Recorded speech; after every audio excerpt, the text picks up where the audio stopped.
নমস্কার বন্ধুরা, আজ বানিয়ে নেব গাজরের হালুয়া।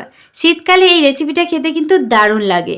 এখানে আমি গাজর নিয়েছি 500 গ্রাম, আর যে লাল টাইপের যে গাজরটা পাওয়া যায় সেই গাজরটা নিয়েছি। আপনারা নর্মালি যে হলুদ কালারের গাজর থাকে সেটাও নিতে পারেন।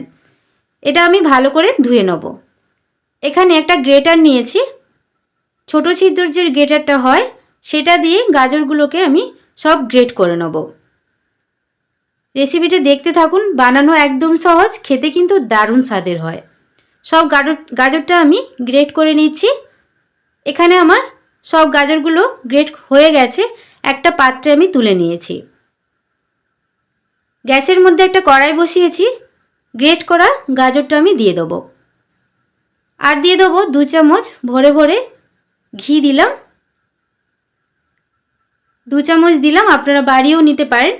তারপরে 1 বাটি আমি চিনি দিচ্ছি। মিষ্টিটা আপনারা আপনাদের স্বাদ মতো দেবেন। যদি বেশি মিষ্টি খেতে চান এর থেকে একটু বেশি করে দেবেন। তারপর মিডিয়াম আঁচে এটাকে অনবরত নাড়াচাড়া করে নেব। আমার চ্যানেলে আপনি যদি নতুন হয়ে থাকেন প্লিজ আমার চ্যানেলটি সাবস্ক্রাইব করবেন, আর পাশে থাকা বেল আইকনটা পুশ করে দেবেন আমার নতুন ভিডিও পাওয়ার জন্যে। নাড়তে নাড়তে দেখুন জল বেরিয়ে গেছে। আবারও কিছুক্ষণ নেড়ে এই জলটাকে আমি শুকিয়ে নেব।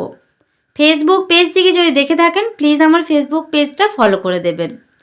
জলটা যখন শুকনো শুকনো হয়ে আসবে তখন আমি এখানে গুঁড়ো দুধ এর মধ্যে দিয়ে দিলাম, আর দিয়ে দিলাম এলাচ গুঁড়ো। এতে কিন্তু হালুয়ার স্বাদটা কিন্তু আরও ভালো আসবে।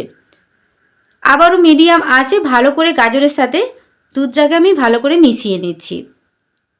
রেসিপিটি ভালো লাগলে প্লিজ একটি লাইক কমেন্ট শেয়ার করে দেবেন। নাড়তে নাড়তে যখন জলটা একদম শুকিয়ে যাবে তারপর এখানে লিকুইড দুধ নিয়েছি 500 গ্রাম, ওটা আমি সব দিয়ে দিলাম। দুধটা দেওয়ার পর দেখুন কালারটা কত সুন্দর এসেছে। এবার নাড়াচাড়া করে গ্যাসের ফ্লেমটা হাই করে দেবো আর অনবরত নাড়তে থাকবো। নাড়তে নাড়তেই দিয়ে দেবো এখানে আমি সুজি নিয়েছি 2 চামচ, ছোটো চামচের 2 চামচ নিয়েছি। আর সুজিটা আমি শুকনো কড়ায় নেড়ে নিয়েছি যাতে কাঁচা গন্ধ না লাগে। তারপর ছড়িয়ে দিলাম, ভালো করে মিশিয়ে নেব। আর এটা অনবরত নাড়তে থাকবো, নইলে কিন্তু তলায় লেগে যেতে পারে। নাড়াচাড়া করে নেওয়ার পর ওই নাড়তে নাড়তে দিয়ে দেবো স্বাদ মতো লবণ। আবারও ভালো করে মিশিয়ে নিচ্ছি আর ফুটিয়ে নিচ্ছি।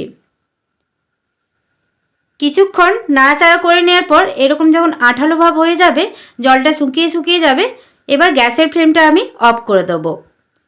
অফ করে এটাকে 5 মিনিট পর দেখুন ওপরটা অনেকটা শুকনো হয়ে গেছে। এর ওপরে আমি ড্রাই ফ্রুট কতগুলো দিয়ে দিচ্ছি। আমি এখানে কাজু কুচি নিয়েছি, আপনারা যে কোনো ড্রাই ফ্রুট নিতে পারেন। আর ড্রাই ফ্রুটটাকে ঘিয়ে ভেজে ওর মধ্যে মিশিয়ে নিতে পারেন, তাতেও কিন্তু খেতে দারুণ লাগবে। একটা প্লেট সাজিয়ে নেব। তৈরি হয়ে গেল দারুণ স্বাদের গাজরের হালুয়া। আর এটা আপনারা নর্মাল ফ্রিজে রেখে কয়েকদিন পর্যন্ত খেতে পারবেন। চলুন তাহলে আজকের রেসিপিটি আপনাদের কেমন লাগলো অবশ্যই কমেন্ট করে জানাবেন। রেসিপিটি ভালো লাগলে প্লিজ একটি লাইক কমেন্ট শেয়ার করে দেবেন। সবাই খুব ভালো থাকবেন, ধন্যবাদ।